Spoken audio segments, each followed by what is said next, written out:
Episode 107. Suasana lobi rumah sakit terlihat ramai dari para pasien yang ingin mengontrol kesehatannya. Jadwal praktek Dr. Diki tiba. Dokter ganteng itu masuk ke dalam ruangan dan perawat mulai memanggil satu persatu nama pasiennya. Dengan telaten, dia memeriksa dan menanyakan keluhan setiap pasiennya. Setelah mengetahui sakit yang diderita, Dr. Diki mulai menuliskan resep obat, lalu memberikannya ke pasien. Terus berulang dilakukannya kepada pasien lainnya. Dan pasien terakhir masuk ke dalam ruangan itu.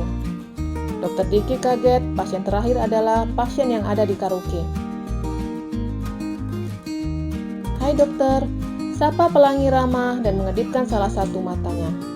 Dan syukurnya perbuatan pelangi tidak diketahui perawatnya. Dr. Diki merasa ada gelagat tidak baik dari pasiennya. Mengingat kejadian di karaoke, dia yakin jika wanita yang sudah diketahui namanya itu bukan wanita baik-baik.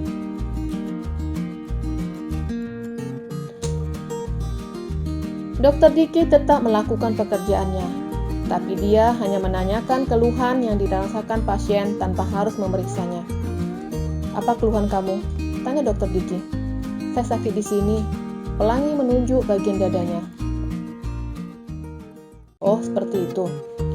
Dr. Diki menuliskan sesuatu di kertas dan menyerahkan ke perawat. "Silahkan ikut perawat saya," ucap Dr. Diki. "Kemana?" Pelangi berbicara sangat manja, membuat Dr. Diki enak dekat dengan wanita itu.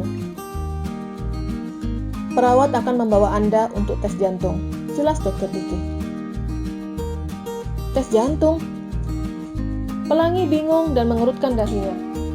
"Apa saya ada sakit jantung?" tanya Pelangi yang terlihat sangat bodoh, karena Dr. Diki baru saja mengerjainya. "Nanti Anda akan tahu, silahkan."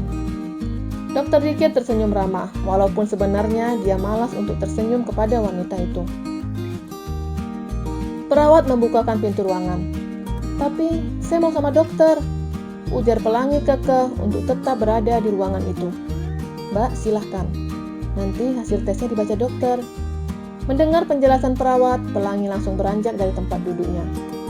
Dia segera bergegas mengikuti perawat agar dapat segera bertatap muka lagi dengan Dr. Diki. Ketika Pelangi sudah pergi dari ruangan itu, dia bisa bernapas lega. Dr. Diki membuka status Pelangi di rumah sakit itu. Dia membaca dengan rinci dan mengingat waktu dan tanggal pertama kali Pelangi dirawat. Ketika membaca status itu, Dr. Diki mulai ingat siapa Pelangi. Hari telah sore, Kevin dan Ziko telah kembali ke kediamannya masing-masing. Setelah mempunyai anak, Ziko lebih cepat pulang dari biasanya. Dia ingin meluangkan waktunya bermain dengan si kembar. Setelah lelah dengan si kembar, Ziko mulai bermain dengan istrinya. Karena menurutnya, Zira mainan yang tidak membosankan dan malah membuatnya ketagihan. Melakukan pergumulan di kasur dan berhenti ketika sudah merasa nikmat. Ziko mengecup dahi istrinya karena telah melayaninya dengan baik. "Sayang," ucap Ziko pelan. Sahut Zira singkat. "Apa kamu ingat sesuatu?" tanya Ziko memandang langit-langit kamar. "Ingat apa?" tanya Zira balik. "Amran." Zira langsung memiringkan tubuhnya dan memandang suaminya. "Siapa Amran?" tanya Zira lagi.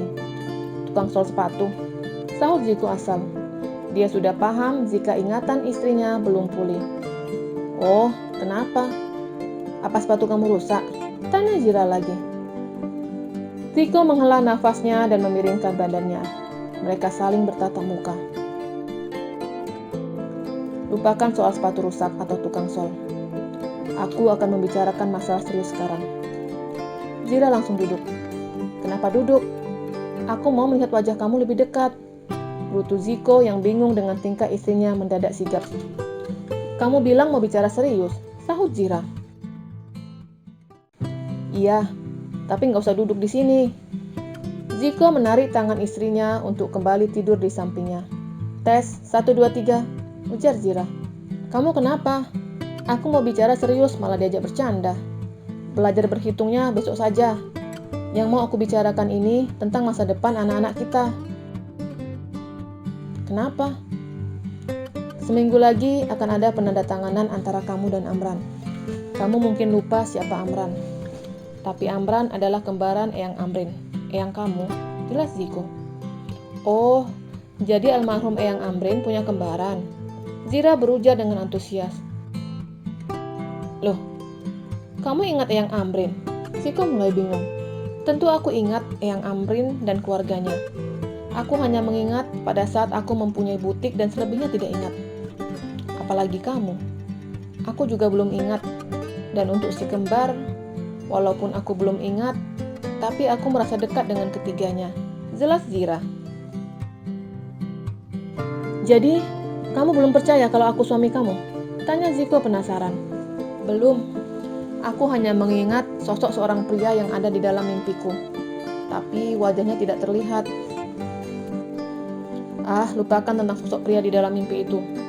Aku adalah pria yang nyata dan akan selalu berada di barisan paling depan. Memangnya kita mau baris berbaris? Celetuk Zira. Ziko menggaruk rambutnya. Susahnya punya istri kebal yang tertelan kamus. Jadi seperti ini, ada saja jawabannya. Berutu Ziko.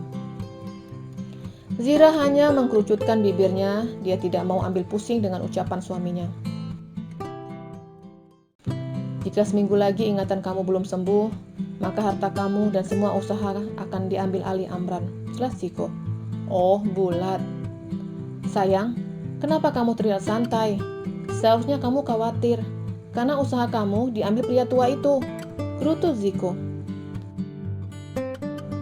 Harta tidak dibawa mati. Kalau memang semua usahaku diambil alih mereka, silahkan. Mungkin memang rezeki mereka. Sahut Zira santai. Jadi, kamu tidak mempermasalahkan harta itu? Tanya Ziko kurang yakin dengan ucapan istrinya. Zira menggelengkan kepalanya. Kamu benar-benar wanita yang tidak serakah. Ziko salut dengan istrinya. Tapi pada saat belum terjadi kecelakaan, kamu pernah mengatakan kepadaku kalau kamu tidak akan menyerahkan sepeser pun sama Amran. Ziko mencoba mengingatkan ucapan Zira yang dulu. Oh ya? Kenapa aku mengatakan itu? Apa mereka melakukan kesalahan yang membuatku marah? Tanya Zira. Ziko menceritakan kejadian pada saat Amran datang ke rumah mereka, di mana Amran menutup mulut anak sulungnya dengan tangannya. Mendengar cerita suaminya membuat Zira mengerutkan dahinya. Apa seburuk itu perilakunya? Tanya Zira kurang yakin. Iya sayang, aku ada di situ pada saat kejadian. Ziko mulai memikirkan sebuah rencana. Sayang, bagaimana kalau kamu pura-pura sembuh? Sembuh? Maksud kamu apa? Tanya Zira bingung. Kamu berakting layaknya Zira yang dulu. Menurutku itu sangat kecil untuk kamu. Jelas Ziko. Apa kamu khawatir hartaku diambil mereka? Sudahlah, biarkan saja. Tentu aku khawatir. Semua itu hasil kerja keras kamu. Dan mereka tinggal menikmati saja. Beda halnya ketika mereka ikut membantu kamu dalam mengembangkan perusahaan itu. Pasti aku tidak mempermasalahkannya. Jelas Ziko.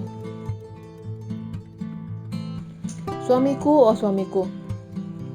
Mungkin sangat gampang buat kamu mengatakan untuk berpura-pura pulih. Tapi ketika mereka mengetesku dengan mengajukan pertanyaan yang aku sendiri tidak tahu jawabannya, bagaimana? Ziko diam. Yang diucapkan Zira memang benar. Kemungkinan itu bisa saja terjadi. Biarkan ingatanku pulih dengan sendirinya.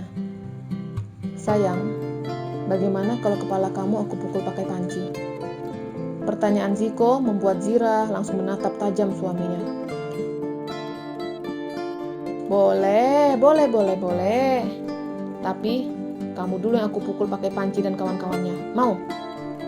Zira berbicara dengan merapatkan giginya, yang membuat Ziko langsung nyengir ketakutan. Bukan hanya tatapan Zira yang setajam silet, tapi kata-katanya semanis madu dan syarat akan ranjau. Bersambung. Jangan lupa like, subscribe, comment, and share. Terima kasih.